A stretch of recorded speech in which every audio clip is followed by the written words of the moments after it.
Hello friends, आज हम जानेंगे एरोमेटिसिटी ऑफ बेंजीन। बेंजीन की एरोमेटिसिटी के बारे में आज हम जानेंगे। As we know that benzene have 6 pi electrons in cyclic conjugation, so it's an aromatic system. यानी कि एरोमेटिसिटी का एक बेसिक रूल होता है। एरोमेटिसिटी का बेसिक रूल होता है सिस्टम मेरा कैसा होना चाहिए। एक तो प्लेनर होना चाहिए, और कैसा होना चाहिए, जो पाई इलेक्ट्रॉन्स है वो साइक्लिक कॉन्जुगेशन के अंदर होने चाहिए।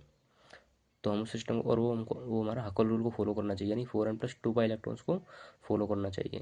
यानी इस रूल को फॉलो करना चाहिए, 4n+2 pi electrons, where n is equal to क्या है, 0 1 2 3 एनीथिंग, यानी नॉन नेगेटिव इंटीजर है। n is non negative integer. तो जो बेंजीन के जो रेजोनेटिव स्ट्रक्चर्स हैं वो दिए थे कैकुले ने और दीवार ने। कैकुले के द्वारा 2 रेजोनेटिव स्ट्रक्चर दिए गए थे और दीवार के द्वारा 3 रेजोनेटिव स्ट्रक्चर दिए गए थे। तो रेजोनेटिव स्ट्रक्चर्स गिवन है यहाँ पर। ये दोनों जो रेजोनेटिव स्ट्रक्चर हैं ये दिए थे कैकुले ने, और बाकी के जो 3 रेजोनेटिव स्ट्रक्चर हैं, यानी कि जो दीवार रेजोनेटिव स्ट्रक्चर्स हैं, ये दिए थे दीवार मॉडल ने। तो जो these two resonative structures given by Kekule and contribution in resonance hybrid is 80%।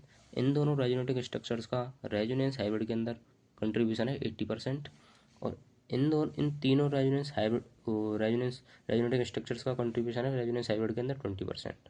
ठीक है। तो मेजरली कंट्रीब्यूशन है इन दोनों सिस्टम्स का 80%। ठीक है, क्योंकि इसके अंदर 6 पाई इलेक्ट्रॉन्स किसके अंदर है, साइक्लिक कॉन्जुगेशन के अंदर है। एरोमेटिक सिस्टम है, मोर स्टेबल होगा। जो हमारे एरोमेटिक सिस्टम होते हैं वो क्या होते हैं, मोर स्टेबल होते हैं। और जो दीवार मॉडल है, यानी दीवार रेजोनेटिव स्ट्रक्चर्स हैं, ये जो बीच की जो लाइन है ना, ये एक्ट करती है दीवार की तरह। एक तरीके से दीवार है ना, बिल्कुल ऐसे एक्ट करती है दीवार की तरह, इसलिए हम क्या बोलते हैं, दीवार मॉडल। ठीक है, 3 रेजोनेटिव स्ट्रक्चर्स हैं दीवार मॉडल के द्वारा दिए गए थे। रेजोनेंस हाइब्रिड के अंदर 20% है, नो साइक्लिक कॉन्जुगेशन। ठीक है, लेस स्टेबल है। और यहाँ पर हम देखते हैं मॉलिक्यूलर डायग्राम, एमो डायग्राम है बेंजीन का। ये बनाते हैं फ्रॉस्ट सर्कल डायग्राम के थ्रू।